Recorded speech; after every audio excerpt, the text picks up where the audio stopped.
lot could be said for Liam Lawson. Wow, Liam Lawson, you are shockingly bad. Is he generally the worst driver we've ever seen drive for Red Bull? Out of all the drivers that have been, is he the worst driver that there has been?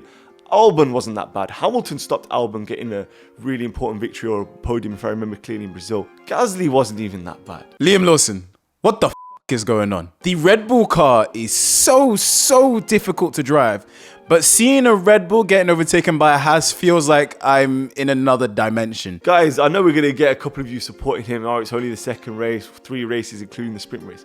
But wow, bro. Qualified 18th, 20th, 20th.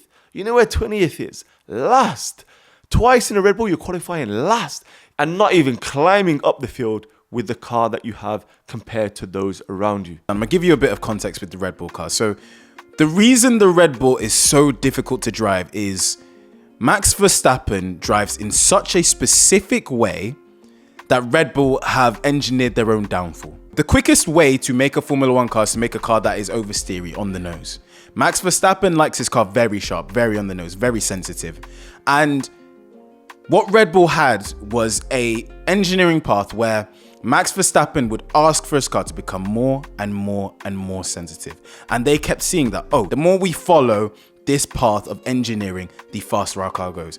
We're engineering this car this way, Max Verstappen goes quicker. We're engineering our car this way, Max Verstappen goes quicker. And it keeps happening, it keeps happening, it keeps happening. The whole time they are so focused on Verstappen, they're ignoring the fact that Sergio Perez was going into the wall because their car was too sensitive for anybody that isn't as good as Max Verstappen to drive. There are only a certain amount of drivers that can drive cars that are that sensitive. The only ones that come into my mind right now are Max Verstappen and Michael Schumacher. They are the ones that drive on a limit that not many other drivers in F1 history can drive on.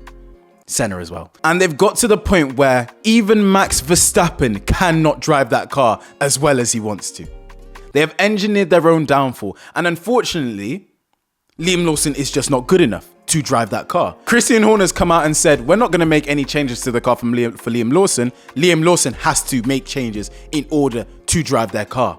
And it's at the point where, honestly, if seen Autosport report it, it's likely that Liam Lawson might not be even in that car in 2 weeks in Japan. And it's so unfortunate for a guy that saw his big chance in Formula 1 come. And it's just shutting that quickly. We all thought Jack Doohan was the one that was going to be under the most pressure. We were lied to by Red Bull because it's always going to be the Red Bull second driver that's under the most pressure. Get Tsunoda in that car. If not Tsunoda, get my boy Hadjar in the car, which, by the way, Racing Bulls, you've f***ed up their race completely. Both Tsunoda and Hadjar. But get Lawson out that car. Get Tsunoda in that car, who is definitely worthy of driving that car. I am so sorry for Yuki Tsunoda. 2 races in, he should have so much more points than he does. He has 0 points right now. He should have 2 points finishes. His front wing broke without even a crash. Just driving under load, just snapped. He wasn't going to get points anyway because of the terrible strategy decision by RB. That's 2 weeks in a row where they've screwed him up with strategy. And these things are so important at the end of the season when Yuki's going to be negotiating contracts with potentially Red Bull and with other teams. They can go to, oh, how many points finishes did you have? And he's literally had 2 points finishes snatched away from him by his team. It's pathetic.